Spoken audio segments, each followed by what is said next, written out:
Bismillahirrahmanirrahim. Assalamualaikum warahmatullahi wabarakatuh. Perkenalkan, nama saya Nafsuddin dengan NIM 90412 50005, mahasiswa dari UIN Alauddin Makassar, jurusan Fakultas Ekonomi dan Bisnis Islam, jurusan akuntansi. Hari ini saya akan membahas tentang macam-macam kepemilikan bisnis untuk memahami bentuk dan struktur dari usaha. Baik, kita lanjut. Pengertian dari kepemilikan bisnis. Kepemilikan bisnis adalah bentuk hukum struktur kepemilikan dari suatu usaha atau perusahaan. Kepemilikan ini menentukan siapa yang mengendalikan bisnis, bagaimana pembagian keuntungan dilakukan, dan bagaimana tanggung jawab hukum serta pajak dibagi. Jadi kepemilikan bisnis ini yaitu semacam seseorang yang memiliki suatu bisnis, dia juga yang akan mengatur usahanya, bagaimana menjalankan usahanya, bagaimana cara jalan usahanya, dan juga dia juga yang akan mengatur tentang posisi-posisi staff ataupun posisi-posisi dari orang yang ikut dalam bisnisnya, ya, sebagai pemilik bisnis. Oke, lanjut. Eh, nah, yang poin kedua yaitu jenis-jenis kepemilikan bisnis, yaitu terbagi atas 6. Yang pertama itu perseorangan, dimiliki dan dijalankan oleh satu orang. Yang kedua persekutuan, dimiliki oleh 2 orang atau lebih. Yang ketiga perseroan terbatas, badan hukum terpisah dari pemilik, bisa dimiliki oleh individu atau banyak pemegang saham. Yang keempat koperasi, dimiliki dan dikelola oleh anggota yang menggunakan layanan koperasi. Yang kelima itu badan usaha milik negara atau biasa disingkat dalam Indonesia BUMN, yang dimana badan usaha ini tentu saja dimiliki oleh pemerintah.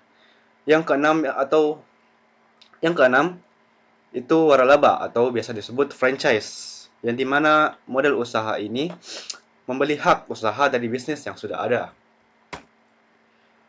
Oke, yang pertama kita akan menjelaskan tentang usaha perseorangan, yang dimana memiliki ciri-ciri yaitu satu pemilik atau pemilik tunggal, modal kecil, manajemen yang sederhana, mudah didirikan, kendali penuh atas bisnis karena ya cuma satu orang yang mempunyai, terus pajak yang relatif rendah karena ya modalnya masih kecil. Kekurangannya yaitu tanggung jawab tidak terbatas atau harta pribadi bisa dijaminkan. Sulit berkembang karena terbesar modal. Contohnya itu ya toko kelontong. Ini biasanya ini usaha perseorangan adalah jalan pertama untuk pebisnis-pebisnis jika ingin memulai usahanya atau ingin mulai usaha dari nol, yaitu dengan mendirikan bisnisnya sendiri, dimiliki oleh diri sendiri, dan juga modalnya ya dari diri sendiri. Makanya modalnya kecil. Ya, tanggung jawabnya tidak terbatas karena apabila rugi ya diri sendiri kita yang rugi karena modalnya pakai uang sendiri. Ya mungkin cukup. Kita lanjut ke persekutuan atau firma CV. Jenis dan kelebihannya yaitu firma semua sekutu bertanggung jawab. Kalau CV itu ada sekutu aktif menjalankan usaha dan pasif sebagai penyedia modal. Modal untuk persekutuan ini memiliki modal yang lebih besar dari usaha perseorangan. Dan juga karena memiliki sekutu ataupun bisa dibilang pemiliknya itu ada 2 ataupun ya namanya persekutuan pasti lebih dari satu. Yang dimana itu pembagian tanggung jawabnya itu dibagi. Jadi tidak satu orang saja yang punya tanggung jawab penuh atas bisnis ini. Kekurangannya itu potensi konflik antar mitra. Ya, karena seperti tadi dibilang, pemiliknya tidak satu atau bisa dibilang pemiliknya itu lebih dari satu. Bukan tunggal. Jadi tidak bisa seenak-enaknya saja kita memberikan arahan-arahan untuk bisnis ini. Pasti harus dari musyawarah, mufakat dari sekutu lain. Dan juga tanggung jawabnya yang terbatas. Ya, seperti yang saya bilang, ya, untuk sekutu aktif dan juga semua anggota firma. Contohnya ya seperti firma hukum ya, dimana firma hukum ini biasanya memiliki 2 atau 3 dari beberapa ahli-ahli hukum bekerja sama untuk memberi layanan-layanan hukum. Ya, selanjutnya yaitu penjelasan tentang perseroan terbatas ataupun PT. Memiliki ciri utama badan hukum resmi. Ada pemisahan antara harta pribadi dan juga harta perusahaan. Kelebihannya adalah tanggung jawab terbatas hanya pada modal yang disetor, mudah menarik investor dan juga bisa mendapatkan modal yang cukup besar. Kekurangannya itu ya pajak ganda, pajak perusahaan, pajak dan juga pajak dividen. prosedur pendirian yang lebih rumit dan cenderung mahal. Contohnya yaitu PT Indofood, TBK, dan juga PT tertutup milik keluarga. Ataupun ini juga bisa dibilang milik sendiri, tapi sudah masuk ke perseroan terbatas atau bisnis yang cukup besar. Ya, kelebihannya tadi itu uh, tanggung jawab terbatas hanya pada modal yang setor. Ini berhubungan sama pemisahan antara harta pribadi dan juga harta perusahaan. Biasanya ini adalah apabila usaha perseorangan yang sudah cukup melebar atau membesar dan dimana sudah bisa dibagi antara pendapatan pribadi, uang pribadi dan juga pendapatan usaha. Jadi terbagi pendapatannya. Untuk biasanya itu untuk pendapatan usaha itu dipakai untuk ya memperluas usahanya. Jadi uang pribadi kita itu tidak terganggu apabila kita sudah memiliki bisnis perseroan terbatas ataupun PT. Selanjutnya yaitu koperasi dan juga BUMN atau badan usaha milik negara. Untuk koperasi, prinsipnya yaitu dari, oleh, dan untuk anggota. Berorientasi pada kesejahteraan anggota, contoh koperasi produsen. Yang dimana ini itu sebenarnya berfokus pada satu kelompok saja, yaitu memiliki kelebihan demokratis bagi hasil adil, karena berfokus pada satu kelompok saja. Jadi sama-sama semuanya memiliki hak-hak yang sama atau adil. Kekurangannya yaitu manajemen kadang-kadang kurang profesional. Karena ya demokratis, jadi semuanya itu harus dipertimbangkan pendapat dari orang-orang yang berada dalam koperasi tersebut atau merupakan anggota-anggota dari koperasi tersebut. Selanjutnya itu BUMN.